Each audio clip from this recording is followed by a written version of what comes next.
स्वागत है आप सभी लोगों का मेरे चैनल साइंस टेक्नोलॉजी में। मैं अनुपम विपुल आप सभी लोगों का स्वागत करता हूं आज के शो कंप्यूटर वेडनेसडे में। आज हम लोग थोड़ा जनरल टॉपिक के बारे में बात करेंगे। What is an SOC? SOC का मतलब क्या होता है? तो आइए उसे समझते हैं। तो सबसे पहले समझिए, हिस्ट्री पकड़ना पड़ेगा।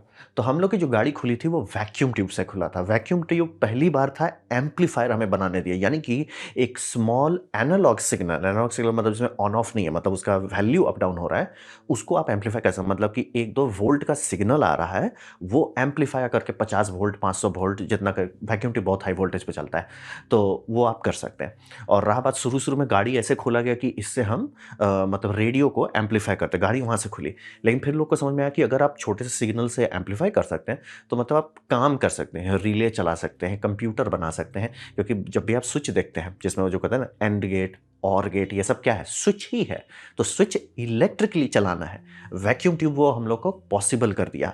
तो वैक्यूम ट्यूब पे कंप्यूटर बना लिया। लेकिन ये देखते हैं बड़ा होता था, बहुत बड़े बड़े कंप्यूटर बनते, मतलब कि आप आईबीएम कंप्यूटर का जो शुरू शुरू का वैक्यूम ट्यूब कंप्यूटर 1 बाइट इतना बड़ा आता था, मतलब आप खोल के निकाल सकते थे।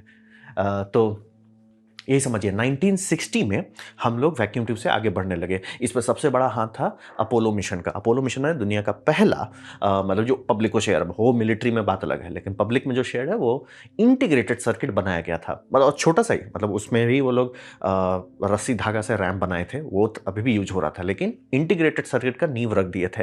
तो धीरे धीरे दुनिया चली गई कि भैया हम इंटीग्रेटेड सर्किट में जाएंगे, यानी कि ये सारा को एक यूनिट में करो। और उस यूनिट्स को कहा जाता था ब्लॉक्स। मतलब कि आज जो आप देखते हैं वो बहुत बड़ा यूनिट है। मतलब उस टाइम समझिए कि आप सिर्फ ईंटा बना पाते थे, आज हम लोग पूरा घर बनाते हैं। तो वहां से हो गया ब्लॉक्स बनाने, और ब्लॉक बहुत छोटे छोटे होते हैं। जैसे क्या होगा, शिफ्ट रजिस्टर एक अलग ब्लॉक हो गया, एल्गोरिदमिक यूनिट, लॉजिकल यूनिट ये अलग हो जाए, एएलयू जिसको कहते हैं। लिटरली मतलब कि आपका एक अलग डिवाइस है जो सिर्फ एडिशन, सब्ट्रैक्शन और ऑपरेशनल एम्पलीफायर जिसको कहते हैं ऑप एम्प्स, वो सारा अलग होता था। फिर कंट्रोल ब्लॉक की करना क्या है वो अलग होता था। रैम चिप अलग से लगते थे, क्लॉक के लिए अलग से देना होता था। फिर आपका आईओ इंटरफेस, मतलब जो कंप्यूटर कंप्यूट कर रहा है वो बात कैसे करेगा, तो ये सब जो होता था सब अलग होता था। हर को इलेक्ट्रॉनिकली आपको बनाना पड़ता था। तो उसमें हिसाब ये बनता था कि जो कंप्यूटर आया, जैसे कि ये कंप्यूटर 8080 जो कंप्यूटर का हुआ था, अटारी 8800 का, यही बिल गेट्स को यही एक्साइट किया था। तो आप देखिए इतने सारे बोर्ड क्यों हैं, वो सारे बोर्ड थोड़ा थोड़ा काम कर रहे हैं। मतलब कि एक ठो कर रहा है भैया आईओ को हैंडल करो, एक ठो कर रहा है कि मेमोरी में रजिस्टर में डालो, एक कर रहा है प्रोसेस करो, एक कमांड कर रहा है। एक एक बोर्ड को पूरा वो लग रहा था, इसीलिए पूरा ये सर्किट से भरा हुआ है। और इसका आपका मतलब मॉडर्न कैसियो घड़ी बोलेगा भैया ये क्या है, इसमें कुछ नहीं है। तो समझना बहुत ज़रूरी है कि बहुत, देखिए इतना कचरा क्यों लगता था। मतलब इसलिए अब बड़का सा ट्रांसफार्मर लगता था चलाने के लिए। तो यहीं से गाड़ी खुली थी। और ये अगर आप बहुत पुराना कंप्यूटर देखेंगे, यानी कि आपका 60 से 70 तक के बीच में, आपको वही दिखेगा। कंप्यूटर खोलिए, खूब सारे कार्ड लगे हुए हैं, कार्ड के ऊपर कार्ड लगा हुआ है, उस पर भी कार्ड लगा हुआ है। तो कारण वही था कि ब्लॉक्स में बनाए जाते थे कंप्यूटर, कि मतलब ठीक है ये रैम के लिए है, ये प्रोसेसिंग यूनिट के लिए, डिवीजन के लिए है, सब्ट्रैक्शन के लिए, वहां तक जाना पड़ता था। जो एएलयू है ना, एएलयू का कभी खोजिएगा तो उसमें बहुत सारी चीज़ मिलेगा आपको। तो वैसे से करके हम लोग सब चीज़ करने लगे थे। और ये फाउंडेशन रखा के बोल रहे ना, आपका समझिए बिल गेट्स और पॉल एलन दोनों जो फाउंडेशन रखे हैं माइक्रोसॉफ्ट का, वो इसी से गाड़ी खुली थी। तो और इसका बहुत और लोग भी बहुत अलग अलग फील्ड में भी बोले थे कि इसने मतलब आँख खोल दिया कि अच्छा कुछ हो सकता है। इससे पहले कंप्यूटर बस एक मतलब ये था, मतलब वैक्यूम ट्यूब धीरे धीरे इसमें जा रहा था, लेकिन आम पब्लिक से टच में नहीं था। पब्लिक से टच में नहीं था तो लोगों का बुद्धि नहीं खुल रहा था। ये पब्लिक का बुद्धि खोलने में कामयाब हो गया, तो गाड़ी यहां से खुल गई। तो ये समझना बहुत जरूरी है कि पहले कंप्यूटर कैसा होता था, हर एक चीज अलग अलग, ये भी सिलिकॉन है, ये अभी भी आप वेफर में बना रहे हैं, बस हर एक चीज अलग अलग है। गाड़ी हमने यहां से खोल दी।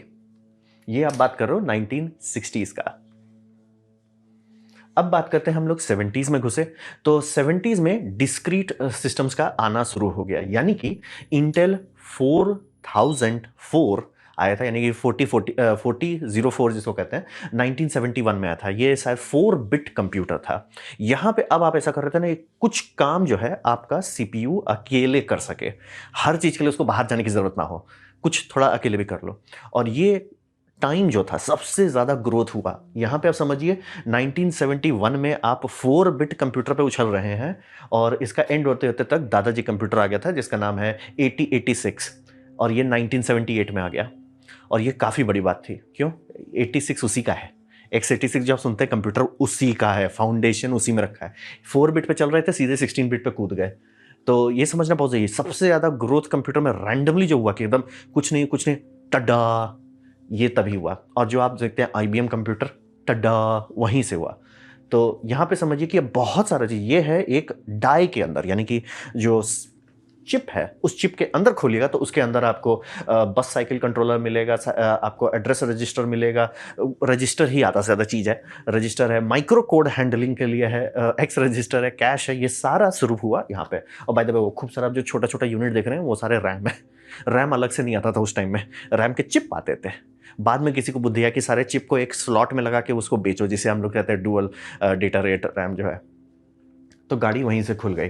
और इसमें सीपीयू के अंदर बहुत भारी भारी चीज आ गया, जैसे कि ALU सीपीयू के अंदर आ गया, शिफ्ट रजिस्टर आ गया उसके अंदर, कंट्रोल लॉजिक जो है आ गया उसके अंदर। अभी भी बाहर चीज बहुत है, जैसे कि साउंड और वीडियो, जैसे कि इसको मॉनिटर चलाने के लिए एक अलग कार्ड है, इसीलिए ये इसमें इतने सारे देख रहे, इतने सारे स्लॉट्स क्यों हैं? नहीं तो मॉनिटर चलेगा ही नहीं। मतलब ऐसा समझिए कि सीपीयू जिसमें जीपीयू नहीं है। और जीपीयू में भी आप क्या कर सकते हैं, कलर दिखाना है तो अलग कार्ड लगाइए, साउंड ढंग का चलाना है, बीप बाप बूप नहीं करना है तो अलग साउंड कार्ड लगाइए। तो ये सब हम लोग एक्सटर्नल तब भी था। लेकिन गाड़ी वहीं से खुली है, मतलब कि सारे चीज़ों को लेकर डिस्क्रीट करना। मतलब पहला जो ईरा था वो था वैक्यूम ट्यूब को सिलिकॉन में बदल दो, कर दिया। अब था कि सिलिकॉन को अंदर ठूंसो, ये शुरू हुआ। तो ये जो आप देखते हैं 8086 आर्किटेक्चर, कंट्रोल यूनिट है, ALU है, फ्लैग रजिस्टर है, क्यू है, ये सारा आज का जो फाउंडेशन है यहीं पे बनाया गया है। और ये पहली बार था कि इंसानियत SOC यानी सिस्टम ऑन ए चिप की तरफ हम लोग चलने लगे। मतलब आप समझिए ईंटा था, अब ईंटा से दीवार तक आ गए कि भैया एक बड़ा कर सकता। इसमें ये होता था कि ये प्लेट है, 1-2 कार्ड लाइए हो जाएगा। पुराना वाला नहीं था कि पूरा ठूंस ठूंस के भरिए, वो उसकी जरूरत नहीं पड़ती थी। तो गाड़ी खुल गई, अर्ली स्टार्ट खुल गया, गाड़ी खुल गया। अब आते हैं वहां से गाड़ी खुला था भाई, प्रोग्रेस हुआ। तो 2000 होते होते तक चीज सॉर्ट हो गया था। हिसाब ये बना कि 2 पैरेलल रास्ता बन गया। एक रास्ता हो गया कि स्मॉल SOC, जैसे कि आपका नोकिया में डाला जाता था, ये SOC जो डाल दिए थे। हिसाब ये था कि वो सब चीज करेगा लेकिन पावरफुल नहीं होगा। फिर दूसरा हो गया था कि बीस्ट कंप्यूटर बनाएंगे, जैसे कि आपका लैपटॉप सब में लगे, डेस्कटॉप में लगे, वो बीस्ट होगा लेकिन वो बहुत सारा चीज नहीं करेगा। ये फिलॉसफी 2000 तक में आ चुका था कि सर एक अलग डिपार्टमेंट जिसे हम रिस्क डिपार्टमेंट कहते हैं, रिड्यूस इंडस्ट्रियल आर्किटेक्चर, वो लोग करेंगे कि हमारा एक सिलिकॉन सब चीज करे, वो आपका डिस्प्ले भी चला दे या एटलीस्ट डिस्प्ले को कंट्रोल कर ले, रेडियो से भी बात कर ले, ऑलमोस्ट सारा चीज खुद कर ले, SOC जैसा। और दूसरा था कि पावरफुल चीज सर हम कर लेते हैं। तो यही समझिए कि नोकिया में 33110 जो था उसमें 16 बिट का रिस्क CPU लगाया गया था। फिर उसी के बाद कुछ साल ही भी था, फिर आपका नोकिया समझ लीजिए, सॉरी, नोकिया 2000 में वो उतारा था। 2007 में आईफोन आया। आपको थोड़ा समझ पर नोकिया उतना पुराना नहीं है जितना लोग समझते हैं। तो 2007 जो में आया था उसमें सैमसंग का ARM प्रोसेसर डाला। हाँ, एप्पल सैमसंग के भरोसा ही चल रहा है। बस शर्मनाक बात यह है कि किसी दिन अगर हमको मिल जाए टाइम मशीन, मैं जाके ना चप्पल जूते से मारूँ सैमसंग का प्रोडक्ट मैनेजर को। वो फालतू का स्नैपड्रैगन के पीछे भागते हैं, उनके चिप पे एप्पल बना है। मतलब कुछ नहीं करना था, बस एक्सनोस को पॉलिश करना था और हर 5 सेकंड में नया मॉडल लूज मोशन नहीं करना था। भैया 12 महीना होता है ना, 12 मॉडल रिलीज करो साल भर में, काम खत्म। और पॉलिश करो सॉफ्टवेयर, एक्सनोस उड़ रहा होता अभी। दिखा रहे, एग्जाम्पल दिखा रहे हैं आपको। तो बस वही है, वो 90 नैनोमीटर तक आ गया। यहाँ पे भी देख लीजिए, नोकिया और आईफोन के बीच में गैप उतना नहीं जितना आप लोग को लगता कि अरे नोकिया पुराना फोन है ना, हम लोग छोटे थे इसलिए याद है। तो और जो एक्चुअली पुराना फ़ोन है, जो मोटोरोला का ईंटा वाला फ़ोन था, वो आप ना हम शायद ही कोई देखा हो। तो समझिए, अब रहा बात की यहाँ से गाड़ी खुला और फिर धीरे धीरे होगा कि जो CPU है, यानी कि जो आप CPU देख रहे हैं उसके अंदर ही चीज़ ठूसने लगे। जैसे कि बीच में हो गया कि अगर आपके पुराना कंप्यूटर, मेरे पास है एक तो पुराना, जिसमें नॉर्थ ब्रिज और साउथ ब्रिज है।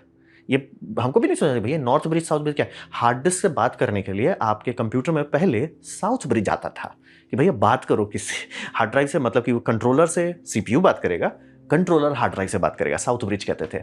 वो सब अब हट गया, वो सब आपका CPU के अंदर ठूस दिया है। नॉर्थ ब्रिज भी पहले होता था, अब उसका भी पावर काफ़ी कम करते हैं। मतलब अभी भी आपके मदरबोर्ड में अभी भी कंट्रोलर है, लेकिन वो उतना काम नहीं करता जितना पहले करता था। पहले ऑलमोस्ट आधा लोड उठाता था, अब इस लाइक कि ठीक है सर कर देते हैं। और अब तो वही बोल रहे हैं कि ब्रिजलेस आर्किटेक्चर के पीछे जा रहे हैं। इसीलिए अगर आप देखिएगा कि सर्वर ग्रेड के इतने सारे पिन क्यों हैं, सारे पिन सीधे पीसीआई स्लॉट से जुड़े हुए हैं, मतलब कि उसमें भी ब्रिज नहीं डाला जा रहा है आजकल। भैया तुम सीधे बात करो ना, लेटेंसी डालो ही मत, सीधे बात करो, सीपीयू ही संभालेगा सारा चीज़। इसीलिए सीपीयू का ब्लॉक डायग्राम देखते हो ना, उसमें ये कैश हैंडलिंग है, ये रैम हैंडलिंग है, ये पीसीआई एक्सप्रेस हैंडलिंग है, ये थंडरबोल्ट 4 हैंडलिंग है, सारा हैंडलिंग उसके अंदर क्यों आ गया? वो पहले बाहर होता था कि जैसे आपको यूएसबी 3 मिलेगा कि नहीं, वो सीपीयू पे थोड़ी होता था, वो होता था कि साउथ ब्रिज में है कि नहीं वो जगह, सॉरी नॉर्थ ब्रिज, या बीच में कब चेंज हुआ हमको याद नहीं है, वो ऐसे कर करके देना पड़ता था। अब हो गया कि भैया सीपीयू में है, आप मदरबोर्ड सस्ता बनाना चाहते हो बनाओ, महंगा बनाना चाहते हो तो इंप्लीमेंट करो, नहीं है तो नहीं है। तो ये सब प्रोग्रेस हो गया। यहाँ पे अब एक्चुअल सिलिकॉन डेवलपमेंट हो रहा है, यानी कि आइडिया सबको आ गया है। यहाँ तक मतलब नोकिया तक में ही लोगों को शॉर्ट हो गया, आईफोन आते तक हो गया सर।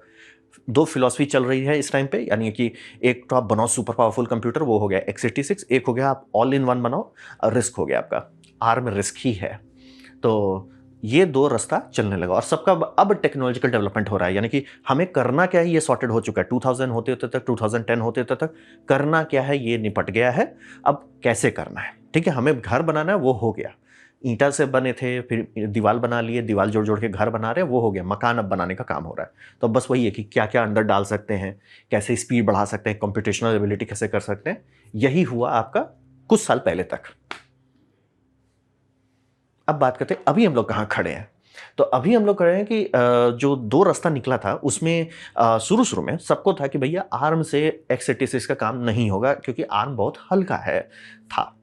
वो बदल गया है, वो गैप जो है चेंज हो गया और x86 पिछले कुछ साल से अच्छा से नहीं परफॉर्म कर रहा है। जैसे कि इंटेल बहुत लंबा टाइम तक खाली बैठा हुआ था और उसी टाइम में आर्म उछल रहा था, तो टाइमिंग बहुत खराब टाइम में वो ब्रेक ले लिए, वो हुआ। और AMD अब जाके ढंग से थोड़ा सा परफॉर्मेंस दे रहा है, लेकिन है तो घुमा फिरा के वो इसका ही समझ लीजिए x86 का। और AMD का मार्केट शेयर अभी भी बहुत छोटा है, तो x86 का जो मार्केट डोमिनेंस था वो खत्म, और आर्म जो है धड़धड़ा के पूरा मार्केट पे हडीपा मार लिया। अब रहा बात कि अब सारे लोग को हो रहा है कि कंप्यूट को रिस्क पे शिफ्ट करो। यहाँ पे दो कारण आ रहा है। पहला, रिस्क जब आप जाते हो तो उसमें आपको फ्रीडम मिलता है, यानी कि सैमसंग अगर बोलता है कि सर हमको रिस्क आर्किटेक्चर पे लेना है, वो आर्म से रिस्क आर्किटेक्चर लेगा और उस पर अपना बटन मसाला लगाएगा, जिसे आप एक्सोनोस कहते हैं। वही आर्किटेक्चर आपका स्नैपड्रैगन खरीदेगा पैसा देके आर्म होल्डिंग्स को, और वो उसको क्वालकॉम खरीदेगा, उसको स्नैपड्रैगन बना देगा। और फिर मीडिया टेक खरीदेगा, उसको क्या कायरन बोलते हैं शायद, ऐसे ऐसे करके वो लोग अपना नाम देंगे। तो वहाँ पे आपको फ्लेक्सिबिलिटी मिलती है। x86 में आप ऐसा कुछ नहीं कर सकते। उसमें AMD जो बेच रहा है वही खरीदिए, या इंटेल जो बेच रहा है वो खरीदिए। आप x86 नहीं ले सकते कि सर हम लेके इसको ऐसे एडजस्ट करना चाहते हैं, वो नहीं कर सकते। ये काफ़ी बड़ा लिमिटेशन बन गया इनके लिए, क्योंकि इंटेल अगर कोई सिलिकॉन बना रहा है उसको एक सिलिकॉन बनाना है जो सब संभाल सके। आर्म को वैसा नहीं करना। आर्म को सर हम कोर अच्छा बना रहे हैं, आप जोड़ो ना, आपको क्या चाहिए। जैसे कुछ को कैसे को सर हम सर्वर के लिए बना रहे हैं CPU, ठीक है, जैसे आपका अमेजॉन बनाता है, गूगल बनाता है, वो लोग आराम से कि सर आपका आर्म का सबसे बेस्ट CPU क्या है, बम CPU दीजिए। तो उसको कैसे पैकेज करना है वो डिसाइड करेंगे कि देखो सर हमको कंप्यूट करना है, क्रंच करना है, बिजली का कोई टेंशन नहीं, तुम सिर्फ परफॉर्मेंस कोर भर दो, ठीक है। वहीं पे आप उल्टा जा देखिए सर, सब हल्ला ज़रूर कर देते हैं, मोबाइल हल्ला कर देते हैं, हम ये करेंगे वो करते कुछ नहीं है। दे दीजिए सर 4 ठो परफॉर्मेंस कोर और 18 ठो आप ये डाल दीजिए लो परफॉर्मेंस कोर, उसी से सबका काम हो जाएगा। वो 4 ठो रखे रहेंगे जस्ट इन केस। ये चॉइस जो आ गया, ये आर्म को काफ़ी फ्लेक्सिबल बना दिया कि सर आप एडजस्ट करो, और कंपनी को पता है कि उसकी कस्टमर उसके डिवाइसेस को कैसे यूज़ कर रही है। तो ये हो गया। इसमें सबसे बड़ा जंप आर्म था, ये था क्या बोलते हैं एप्पल M1। ये लैपटॉप SoC को बदल दिया कि भैया हम सारा चीज़ एक जगह पे डाल देते हैं, काम खत्म करो। बेसिकली ओवरग्रोन मोबाइल चिप और लैपटॉप को बदल दिया गया, क्योंकि एक्चुअली मोबाइल फ़ोन सब चीज़ कर सकता है जो लैपटॉप कर सकता है, सॉफ्टवेयर लिमिटेड है। मतलब सॉफ्टवेयर भी ऐसा नहीं, फिलॉसफी लिमिटेड है। एप्पल ने बोला वो लिमिटेशन तो हम हटा सकते हैं, हटा दिया। रहा बात की स्टीम डेक भी बीच में आ गया, ये वाल्व का था, और इसमें समझिए वो AMD से काम कर रहे थे। और ये क्यों इंपॉर्टेंट बात है, x86 मोबाइल है में, हैंड हेल्ड में इतने कम दाम में बन सकता है कि एक ऑलमोस्ट टेलर मेड SoC बनाया जा सकता है, जिसपे कंसोल बेचा जाएगा, कंसोल सक्सेसफुल होगा। सोचिए कि कंसोल से सब लोग छोड़ दिए, निंटेंडो छोड़ के, मतलब सोनी भी था, बहुत बड़ा कंसोल मार्केट था, सेगा भी था, बहुत सारे थे, सब धीरे धीरे बंद हो गए। सोनी सबसे बड़ा आखिरी प्लेयर था, PS Vita आई थिंक उसका आखिरी था, उसके बाद उन्होंने भी छोड़ दिया, नहीं संभाल पाए मार्केट। ये घुस गया उस मार्केट में क्योंकि SoC अच्छा हो गया था। और बाय द वे ये लेटेस्ट एंड ग्रेटेस्ट भी नहीं है, लेकिन फाइन ट्यून करिए कि AMD से बात किया कि देखो सर हमें ये चाहिए, इसीलिए इसका सिलिकॉन पे लिखा रहता है वाल्व पावर्ड बाय AMD।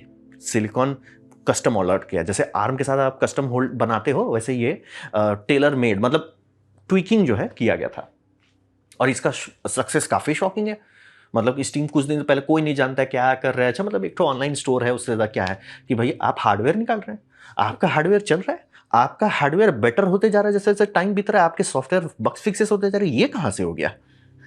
इतना सक्सेसफुल हो गया कि अब इन पर लॉ सूट लगाया जा रहा है, आप मोनोपोली कर रहे हैं। लाइक सर सारा चीज़ खुला है, खुले में दे रहे हैं, मोनोपोली नहीं है।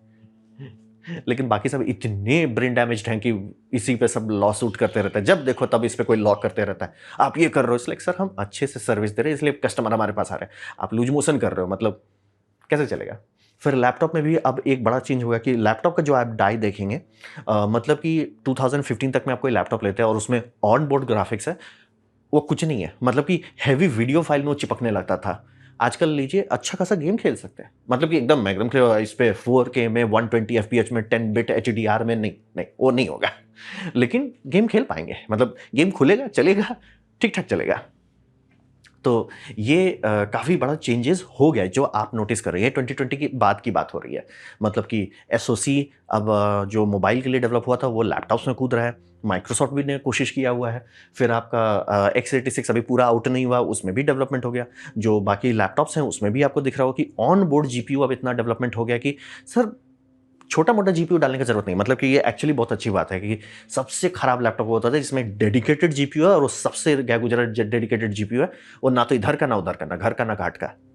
तो ये सारा डेवलपमेंट अब हम लोग का फाइनल स्टेज पे आ रहा है कि अब अगर कोई चाहता है, यानी कि 2020 के बाद कि सर हमको सारा चीज एक सिलिकॉन में करना है, वो कर सकते हैं। वो अब आप कर सकते हैं, अगर आप चाहते हैं तो वो कर सकते हैं। तो अब बात करते हैं भविष्य में क्या होगा। तो यहां पे समझिए अब हम लोग वो लाइन क्रॉस कर रहे हैं कि थोड़ा ज्यादा इंटीग्रेशन नहीं हो गया। अब बोलेंगे वो तो अच्छी बात है, इंटीग्रेशन नहीं, उसमें सर थोड़ा दिक्कत आता है। जैसे कि रैम और GPU जो है काफी स्क्यू ऑप्शन होता है, यानी कि जैसे आपने एप्पल का देखा है, एप्पल का मैक में उन्होंने सोल्डर कर दिया है, तो बोले भाई लेटेंसी बहुत कम है। ठीक है सर, लेकिन पेनल्टी भी तो है। यानी कि अब आप रैम नहीं बदल सकते, और आप ये दो तरफा कटता है।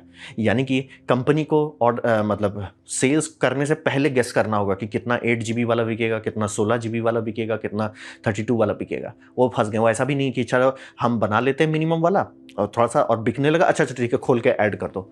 वो उनके लिए भी दिक्कत बनता है। और आप देखे ही होंगे कि सैमसंग का जैसे फ़ोन देखे होंगे उसमें ये बहुत लूज मोशन वाला बात है, लेकिन है कि वो आपको 4 GB रैम देंगे, 6 GB रैम देंगे, 8 GB देंगे, 12 GB देंगे, सेम मॉडल पे देंगे। तो रैम कंपनी के लिए फ्लेक्सिबल होना अच्छी बात है, लेकिन अगर आप रैम को इम्बेड करने लगते हैं, कुछ कुछ में डिज़ाइन हो रहा है कि अभी भी यह है कि SoC है, रैम यहाँ है, कुछ कुछ कोशिश है सर उसके ऊपर सोल्डर कर दो, क्या उससे फ़र्क पड़ेगा? हाँ, लेटेंसी कम हो जाएगा तो थोड़ा एनर्जी एफिशिएंसी बढ़ जाएगी, लेकिन उतना फ़र्क नहीं पड़ता है। तो इसीलिए हर फ़ोन में नहीं हो रहा है। तो लेकिन वही बोल रहे हैं, वो कस्टमर के पास ऑप्शन है कि ठीक है हम SoC क्वालकॉम से लिए, स्नैपड्रैगन से लिए, सैमसंग से लिए, उसके बगल में हम रैम चिप पोते देंगे और रैम चिप हम डिसाइड करेंगे कितना बड़ा चाहिए। वो है GPU है, जैसे कंप्यूटर आप लेते हैं तो कंप्यूटर में आराम से आप GPU बदलिए। अब मैंने जो मेरा सबसे पहला कंप्यूटर था जो सीरियसली लिया था, उसमें 2 बार GPU हम बदले। वो ATI का GPU था, कंपनी पिक गई AMD को। ATI का था, उसके बाद फिर ATI का ही दूसरा लिए, वो अच्छा डिसीजन नहीं था। फिर GTX 1070 लिए, सेम CPU पे, पुराना इंटेल कोर 2 डुओ पे, ऐसे ऐसे करके अपग्रेड किए। वो आप कर ही नहीं सकते, अगर हर चीज़ को अंदर ठूंस देते हैं आप अपग्रेड नहीं कर सकते। सर्वर वालों को भी वही दिक्कत है कि सर कहने को सबको अच्छा लगता है, अरे इंटीग्रेट कर दो एफिशिएंट हो जाएगा। बोले नहीं सर, हमें स्केलेबिलिटी चाहिए, कि किसी को बहुत नहीं चाहिए, किसी को बहुत चाहिए, कैसे करेंगे आप? तो हर चीज़ को ठूंस देना एक चीज़ के अंदर, वो थोड़ा दो धारी तलवार है। मतलब आपका स्क्यूज का ऑप्शन कम कर देता है। और यहाँ पे जो हमारे लिए लॉन्ग टर्म डिसीजन आता है, सब पृथ्वी को चाहिए कि लंबा चलने वाला हार्डवेयर। एक बार आपने उसे बना दिया, घसीट रहे हैं 15 साल तक, 16 साल तक। चलो 15-16 नहीं कर पा रहे तो 10 तो कर दो यार।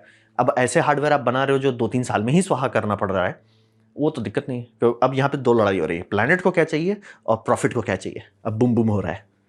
तो वो दिक्कत है, क्योंकि एक सबसे बड़ा इशू आता है कि अगर आप बहुत सारा चीज़ सिलिकॉन के अंदर डाल देते हैं, सिलिकॉन बैक बॉक्स बन जाता है, यानी कोई रिपेयर नहीं, कोई सर्विसिबिलिटी नहीं, कोई अपग्रेड नहीं।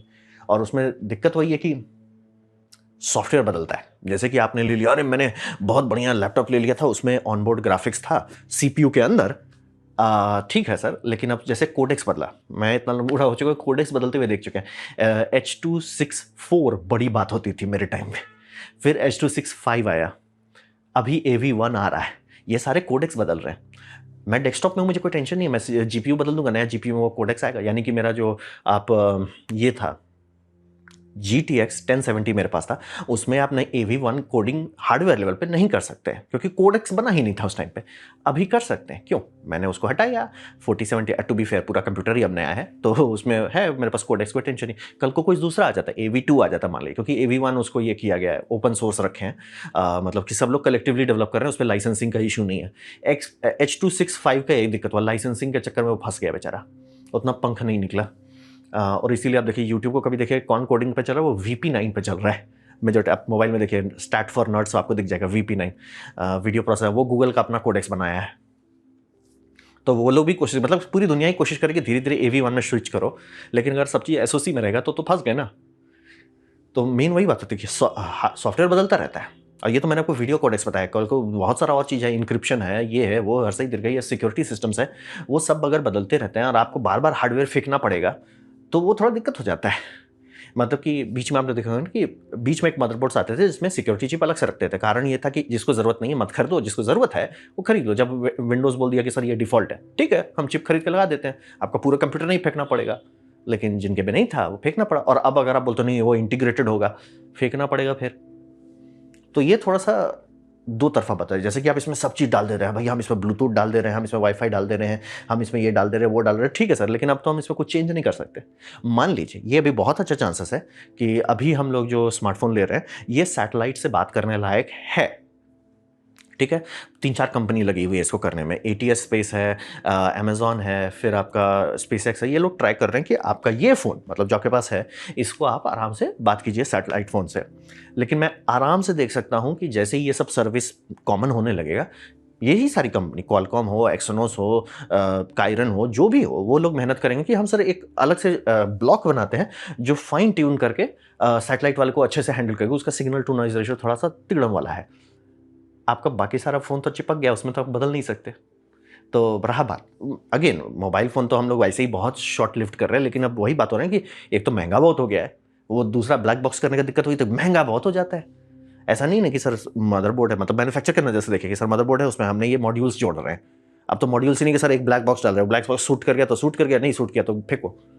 तो ये एक दिक्कत बन जाता है।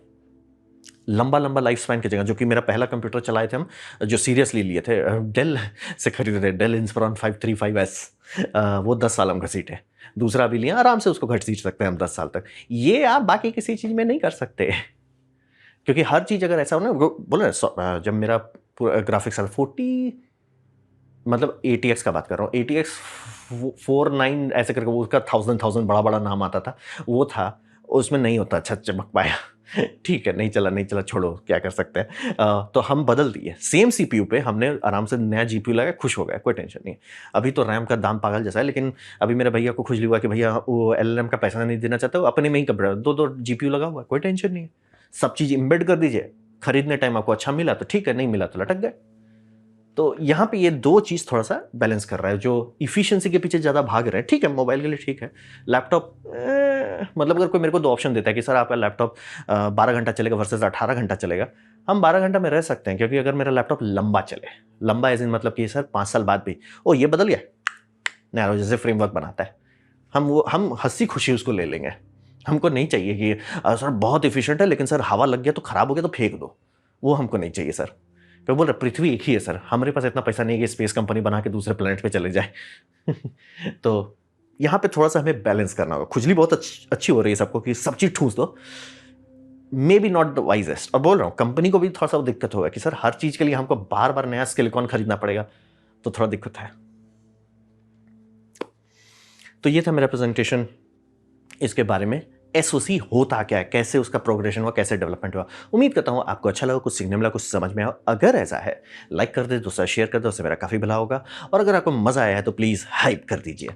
नहीं अच्छा लगा, नहीं पसंद आया, कोई बात नहीं, आप डिसलाइक दबा सकते हैं। मैं कहूँगा डिसलाइक 2 बार दबाएं, उससे मुझे पता चलो कितना ना पसंद हुआ है। मैं आपसे कहूँगा कमेंट लिखे, मैं हर कमेंट को पढ़ने की कोशिश करता हूँ। आपसे कहूँगा सब्सक्राइब कीजिए, बेल वगैरह फ्री है, तो आपने वीडियो दिखा जानकर मुझे बहुत खुशी हुई। धन्यवाद।